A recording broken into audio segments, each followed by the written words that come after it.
Hello everyone, so you're welcome once more to my channel. I hope you enjoyed the last episode, which was on basic physical examination.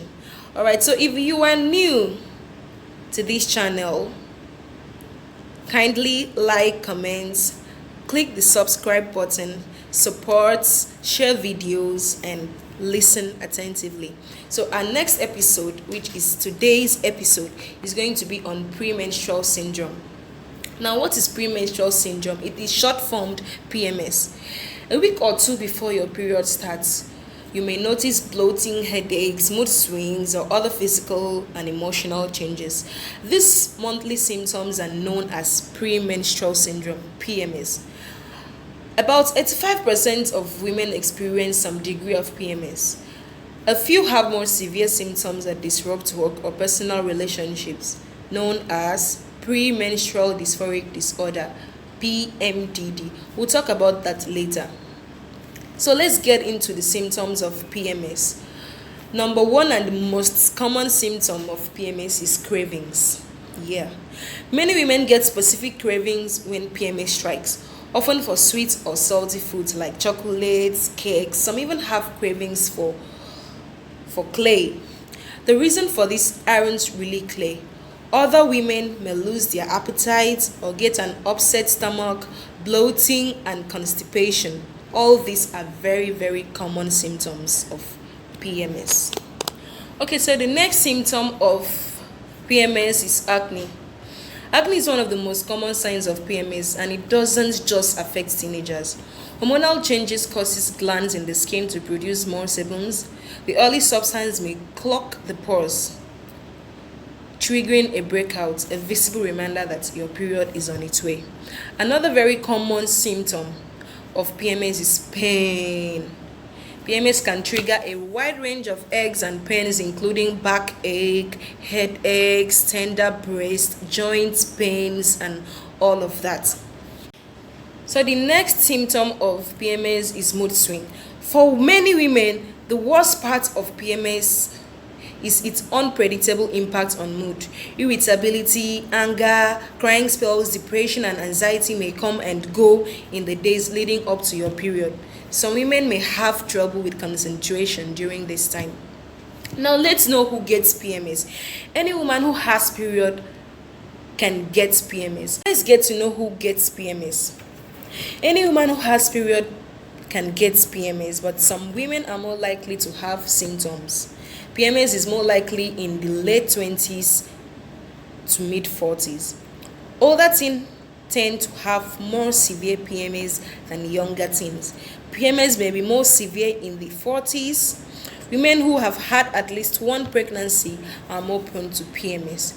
Women with a history of depression, other mood disorders may have more PMS symptoms. Now let's know how PMS can affect other conditions.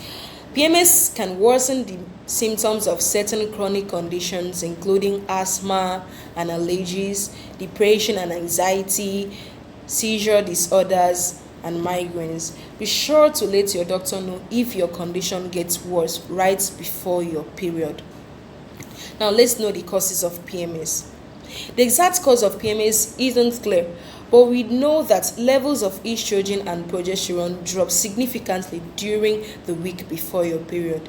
Many doctors believe that decline in hormone levels trigger the symptoms of PMS. Changes in brain chemicals or deficiencies in certain vitamins and minerals may also play a role. Too many salty foods, alcohol, caffeine may make symptoms worse as well.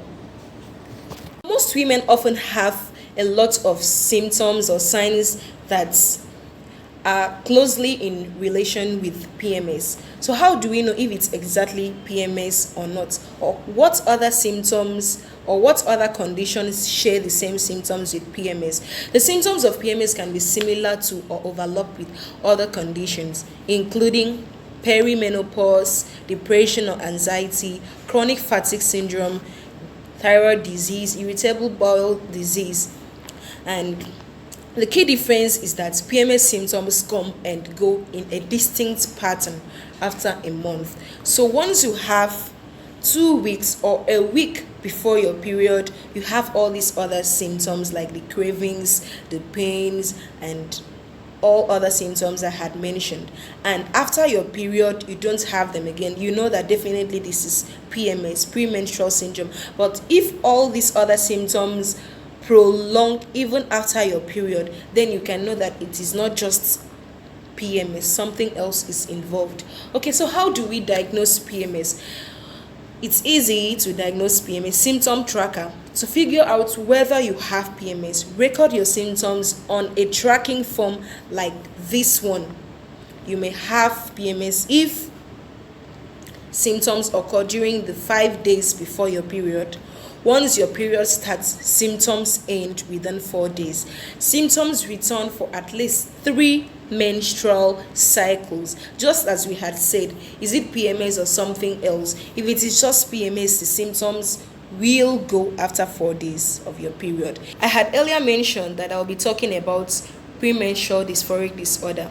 So premenstrual dysphoric disorder is an extreme stage of premenstrual syndrome.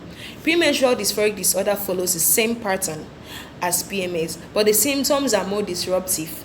Women with PMDD may experience panic attacks, crying spells, suicidal thoughts, insomnia, or other problems that interfere with daily life. Fortunately, many of the same strategies that relieves PMS can be effective against PMDD. Risk factors for PMDD include a personal or family history of depression, mood disorder, or a trauma. Now let's see the remedies to PMS. The next we are going to be talking about on this topic is PMS remedy, and the first on the list is exercise. Exercise can help boost your mood and fight fatigue. To get the benefits, you need to exercise regularly, not just when PMS symptoms appear. Aim for 30 minutes of moderate physical activity on most days of the week. Vigorous exercise on fewer days can also be effective. The next remedy is diet rich in vitamin B.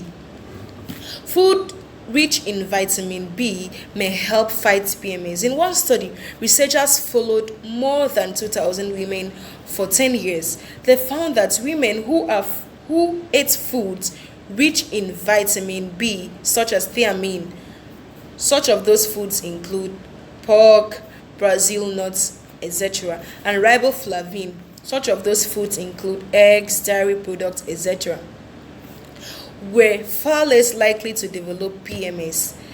Taking supplements didn't have the same effects. Remedy for PMS is complex carbs. Complex carbohydrates such as whole grain breads and cereals are packed with fiber. Eating plenty of fiber can keep your blood sugar even, which may ease mood swings and food cravings. Enriched whole grain products also have the PMS fighting B vitamins, thiamine, and riboflavin. The next remedy is foods to avoid. You need to avoid certain type of foods. You may be able to ease PMS symptoms by cutting back on these foods, and this includes salt, which can increase bloating, caffeine, which can cause irritability, sugar, which can make cravings worse, and alcohol, which can affect mood swings. So another way to get relieved of PMS is to avoid stress. PMS can cause tension, anxiety, and irritability. It's important to find healthy ways to cope with stress. Different strategies work for different women. You may want to try yoga, medication, massage, writing in a journal, or simply talking with friends. It also helps to make sure you get enough sleep.